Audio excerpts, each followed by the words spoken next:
শুভ দুপুর প্রিয় দর্শক, একুশে টেলিভিশনের প্রতিদিনের নিয়মিত সরাসরি সম্প্রচারিত অনুষ্ঠান একুশের দুপুরে সবাইকে শুভেচ্ছা। শুভেচ্ছা আপনাদেরকেও যারা দেশের বাইরে বসে একুশের দুপুর দেখছেন। শুভ দুপুর প্রিয় দর্শক, প্রথমেই জানিয়ে দিচ্ছি আজ আমাদের সাথে গল্প স্বল্প পর্বে উপস্থিত থাকবেন গণপ্রজাতন্ত্রী বাংলাদেশ সরকারের তথ্য মন্ত্রণালয়ের মাননীয় মন্ত্রী হাসানুল হক ইনু।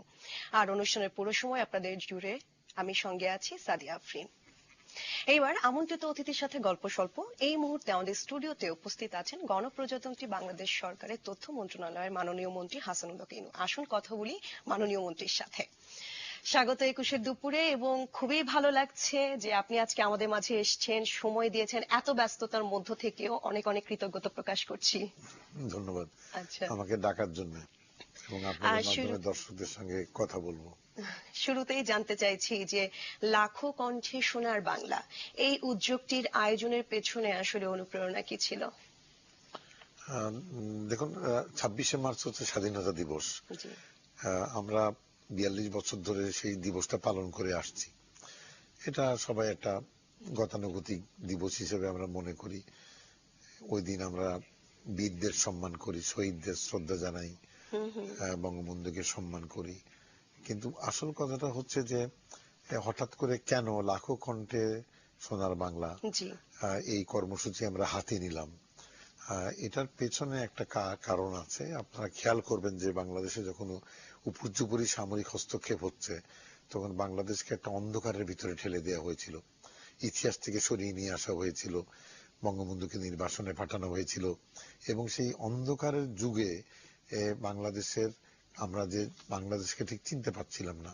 সুতরাং আমরা সে অন্ধকার থেকে আলোতে বাংলাদেশের চেনার পর্বে আছি, এবং বাংলাদেশের চেনার পর্বে আমি ইতিহাসকে জানতে হবে সঠিকভাবে, আমার যুদ্ধের ইতিহাস এবং ইতিহাসের ঘটনা জানতে হবে, এবং সমগ্র পরিস্থিতির ভিতর থেকে আপনি যত বাংলাদেশকে চিনবেন তত দেশপ্রেমে উদ্বুদ্ধ হবেন, এবং আমাদের বীরত্ব আত্মত্যাগের ঘটনায় আমরা সবাই জানবো আর কি। তো এই সব কিছু মিলিয়ে আপনি খেয়াল করবেন যে বিগত বিজয় দিবস যেটা হয়ে গেল 16ই ডিসেম্বর, সেখানে একটা বিশাল কর্মসূচি আমরা হাতে নিয়েছিলাম। এটা বেসরকারি পর্যায়ে, মানব ওটা পতাকা না মানব পতাকা, ওটা একটা মানব পতাকা ছিল। আরেকটা হচ্ছে বিজয় 4টা 31, অর্থাৎ 4টা 31-এ পাকিস্তানিরা আত্মসমর্পণ করেছিল সারওয়ার্দী উদ্যানে। সুতরাং সারা বাংলাদেশে 4টা 31 মিনিটে আমরা একই সঙ্গে দাঁড়িয়ে এই আত্মসমর্পণের ঘটনাটা স্মরণ করেছিলাম এবং বাংলাদেশের বিজয়ের ঘটনাটাকে শ্রদ্ধা জানিয়েছিলাম। আর দিনের বেলা আমি একটা জাতীয় পতাকা নির্মাণ করেছিলাম, সবাই একসঙ্গে পতাকা তোলো। এই কর্মসূচিটা ঘটনাচক্রে রেকর্ড তৈরি করে, কিন্তু রেকর্ড তৈরি করার জন্য নয়। এটা হচ্ছে যে বাংলাদেশকে চেনার জন্য, বাংলাদেশ দেশপ্রেমী উদ্বুদ্ধ করার জন্য, ইতিহাসকে স্মরণ করার জন্য, এবং ওই যে উপর্যুপরি সামরিক হস্তক্ষেপে যে অন্ধকার যুগের সৃষ্টি হয়েছিল, সেই অন্ধকার থেকে বাংলাদেশকে আবার আলোর পথে নিয়ে আসার জন্য, এবং নতুন প্রজন্মকে উজ্জীবিত করা, আমাদের মতন যারা বুড়ো হয়ে গেছি তাদের স্মৃতিকে আবার ঝালিয়ে নেওয়া, সবকিছু মিলে আমি মনে করি যে এইটা এবার সরকার হাতে নিয়েছে কাজটা। এবং এই কর্মসূচিটা হচ্ছে যে স্বাধীনতা দিবস হবে, কিন্তু এমন একটা আঙ্গিকে হবে যে আঙ্গিকের মধ্য দিয়ে সারা বাংলাদেশে আমরা জাতীয় সঙ্গীত গাইব। কিন্তু মনে রাখতে হবে, জাতীয় সঙ্গীত আমরা গাই কিন্তু সঠিকভাবে গাই না। জি, আমরা বহুত সময় ভুলভাল ভাবে গাই, কোন জায়গাটায় থামতে হবে, কোন জায়গাটায় আর থামা যাবে না সেটা ঠিক করি না। সুতরাং এই কর্মসূচির মধ্য দিয়ে আসলে জাতীয় সঙ্গীত সঠিকভাবে গাওয়ার একটা প্রশিক্ষণ হবে সারা দেশে, এবং আমরা জাতীয় সঙ্গীতটা লিখে এবং কিভাবে গাইবো তার প্রশিক্ষণ শুরু হয়ে গেছে। এবং কিভাবে, এবং সেটা ছায়ানট এবং বাংলা একাডেমি এরা সবাই মিলে যেটা চূড়ান্ত ভাবে সরকার সংবিধান অনুযায়ী ঠিক করে দিয়েছে, যাতে আমরা কোনোদিন জাতীয় সঙ্গীত যেন ভুল ভাবে না গাই। সুতরাং একদিকে জাতীয় সঙ্গীত গাওয়ার সঠিক প্রশিক্ষণ এই কর্মসূচির মাধ্যমে আমরা সারা দেশকে শিখাবো। মনে রাখবেন যে 3 লক্ষ মানুষ প্যারেড গ্রাউন্ডে দাঁড়িয়ে গান গাইবে। ওর চাইতে বড় ঘটনা হচ্ছে যে ওই সময়ে ওই মুহূর্তে সারা বাংলাদেশের লোক যে যেখানে আছে সেখানে একই সময়ে সকাল 11টায় আমরা জাতীয় সঙ্গীত গাইবো। সুতরাং এটা সারা দেশ 16 কোটি মানুষ গাইবে। কিন্তু যেরকম আপনি মগবাজার কলোনিতে থাকেন, মগবাজার কলোনির লোকরা বেরিয়ে এসে ওইখানে মা বোনরা, গৃহিণীরা ওখানে জাতীয় সঙ্গীত গাইবে। অর্থাৎ 3 লক্ষ হচ্ছে রেকর্ড তৈরি করার জন্য, কিন্তু আচ্ছা। বাংলাদেশকে দেশপ্রেমী উদ্বুদ্ধ করার জন্য সারা দেশ, জেলা উপজেলা, গ্রামে, হাটে, বাজারে, গ্রোথ সেন্টারে, প্রত্যেকটি জায়গায় কিন্তু ওই 11টার সময় আমরা গান গাইবো। আচ্ছা। সুতরাং এটা ওইটাও দেখবেন আপনি যখন লাখো কণ্ঠে সোনার বাংলা সোনার বাংলা। ওয়েবে যাবেন আপনি, তখন দেখবেন যে হ্যাঁ, সরকারের উদ্যোগে প্যারেড গ্রাউন্ডে 3 লক্ষ লোক সমাবেশ করব আমরা। আর সরকারের বাইরে সব লোককে আমরা উদ্বুদ্ধ করছি, আপনারাও গান। বাহ, চমৎকার একটি উদ্যোগ। একটু জানতে চাইছি ইনু ভাই, যে এই যে জাতীয় সঙ্গীতের মান, গাওয়ার যে মানটি, সেটা আপনারা বলছিলেন যে অক্ষুণ্ণ রাখার জন্য, এনশিওর করার জন্য আপনার প্রশিক্ষণ একটা ব্যাপার আছে। তো আসলে এই যে প্রস্তুতিটা, প্রশিক্ষণটা আসলে কিভাবে করছেন, তার সাথে যদি একটু অ্যাড করেও যদি বলতে চাই যে যারা যে আসবেন, আপনি একটু আগে বলছেন 3 লক্ষ, এই যে প্যারেড গ্রাউন্ডে কি 3 লক্ষ মানুষই আসবে, মানে পূর্ব নির্ধারিত, নাকি সাধারণ মানুষ যখন তারা যাবেন তখন তারা করতে পারবেন? আমি একটা একটা করে বলি। প্রথম কথা হচ্ছে যে যেহেতু 3 লক্ষ মানুষের একটা সংখ্যা আছে, যাতে এটা কমে না যায়, সেই জন্য আমরা মানে কিছু শিক্ষা প্রতিষ্ঠান, বিশ্ববিদ্যালয়, বিদ্যালয়, কিন্তু বাচ্চা না, মানে একটু যেহেতু 3-4 ঘন্টা থাকতে হবে রোদের ভিতরে, আচ্ছা। সুতরাং আমরা ক্লাস 8-এর উপরে ছেলে মেয়ে বিদ্যালয়ে ঠিক করে দিয়েছি যে ঠিক আছে, ঢাকা বিশ্ববিদ্যালয় থেকে আপনি এতজন দিবেন, জগন্নাথের থেকে এইভাবে, বা নর্থ সাউথ ইউনিভার্সিটি থেকে এত দিবেন, এইভাবে বিদ্যালয়কে আমরা কোটা ভাগ করেছি। জি।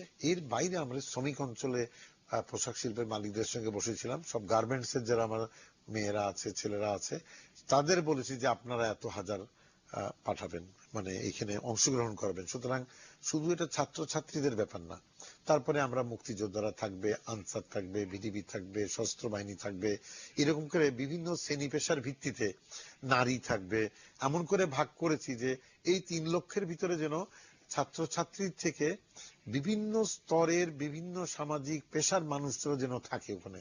এই যে ভাগ করে দিলাম, সেই ভাগ করার পরেও আমরা বলেছি যে এটা দেওয়ার পরেও আমাদের ওটা সংখ্যাটা নিশ্চিত করার জন্য জি। আমরা আমন্ত্রণ জানিয়েছি সাধারণ মানুষকে। কিভাবে তারা আসবে? প্যারেড গ্রাউন্ডের থেকে দূরে একটা সমবেত হওয়ার জায়গা দিচ্ছি আমরা কয়েকটা, মনে করেন বিজয় সরণি। সুতরাং আমরা বলবো যে 8টার ভিতরে আপনার যারা ওখানে আসবেন, আমাদের লোক তো আসবেই, ওরা আসবে, ওইখানে যদি কোনো ছেলে মেয়ে ঢুকতে পারে, জি। ওইখান থেকে প্যারেডের গ্রাউন্ডে ঢোকার জায়গায় আমাদের স্বেচ্ছাসেবকের নিয়ে যাবে, কিন্তু মনে রাখতে হবে, এটা গুনতে হবে।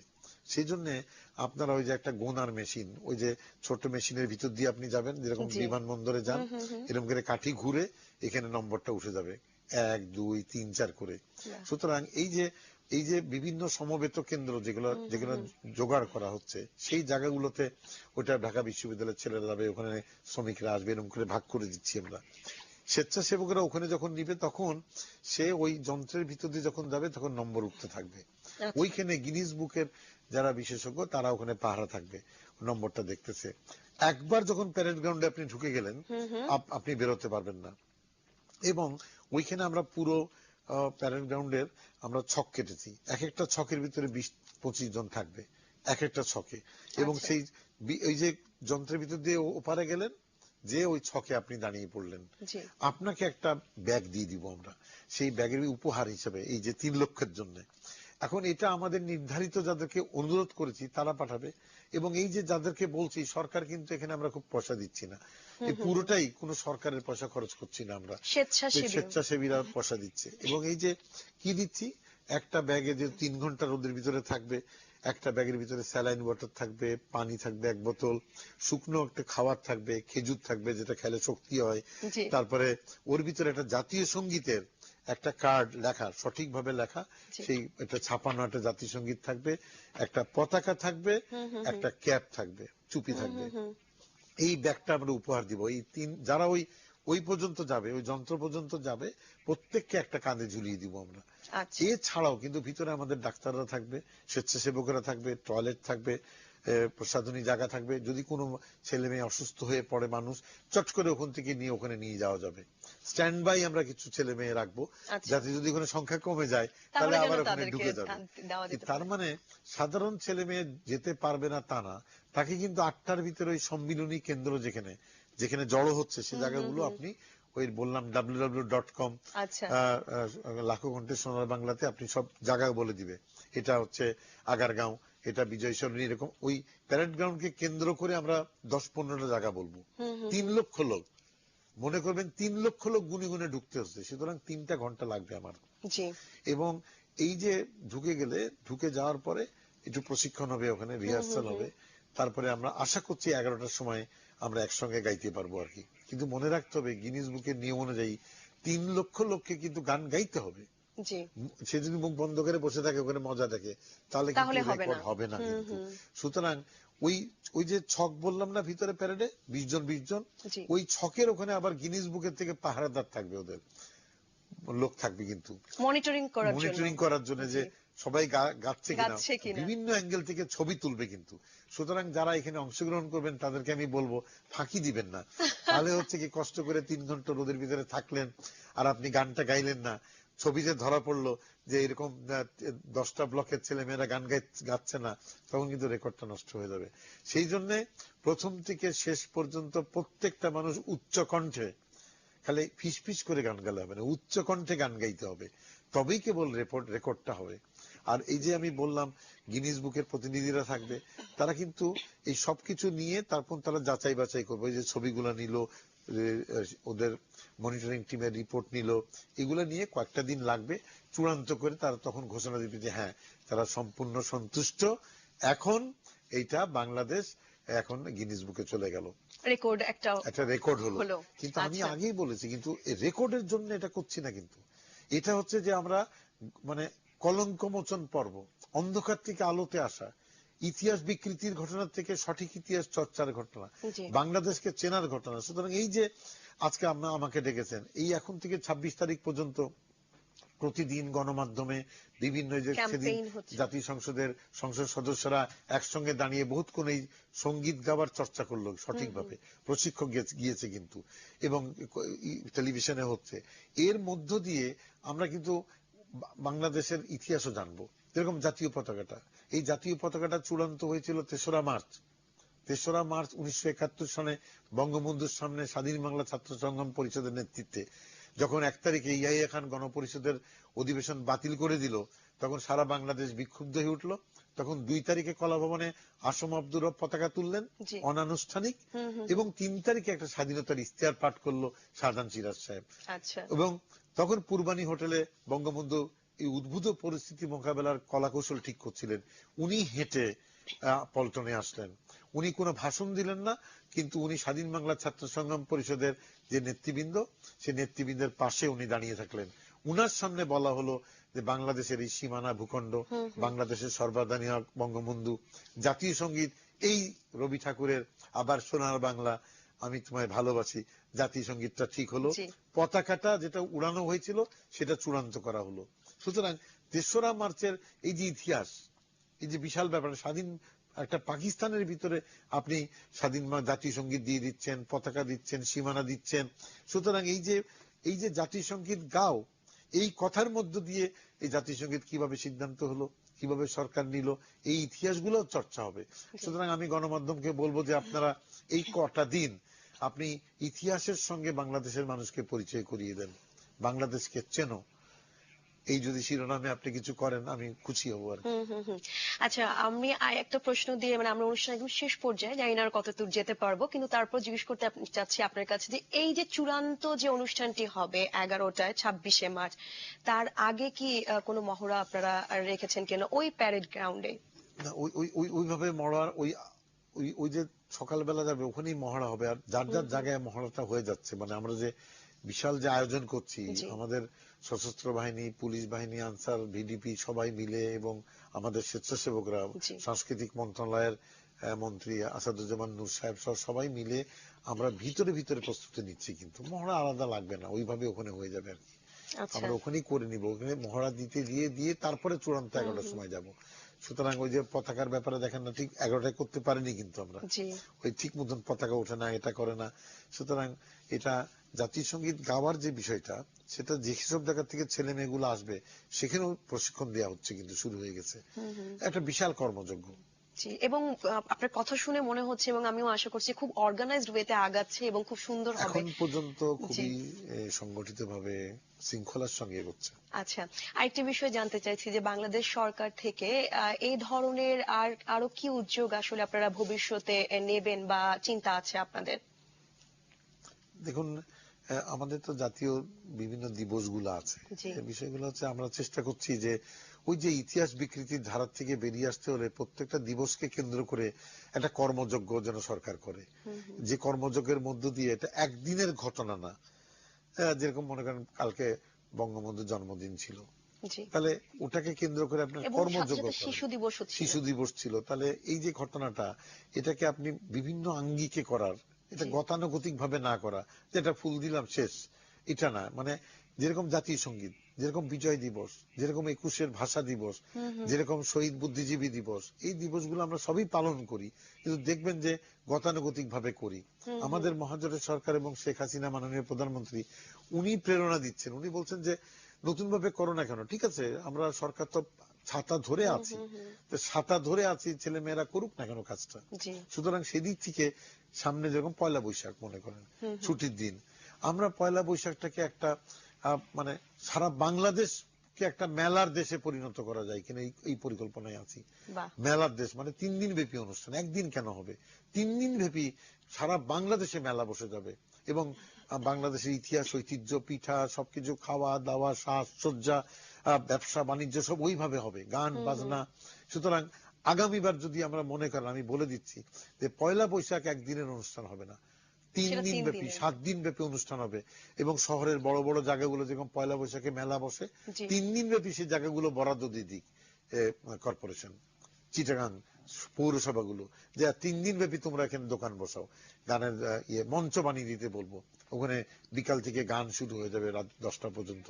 সুতরাং গানের দেশ, মেলার দেশ, পিঠা খাওয়ার দেশ, বা নতুন বাংলাদেশ কাপড় যে দেশ, ঐতিহ্য বা সংস্কৃতি সেইখানে থেকে যে কত যে আমরা বিশাল, সেই বিষয়টিও সেটা, এবং আসলে। সেইটা একটা পর্যটনের ব্যাপার হয়ে জি। যাবে।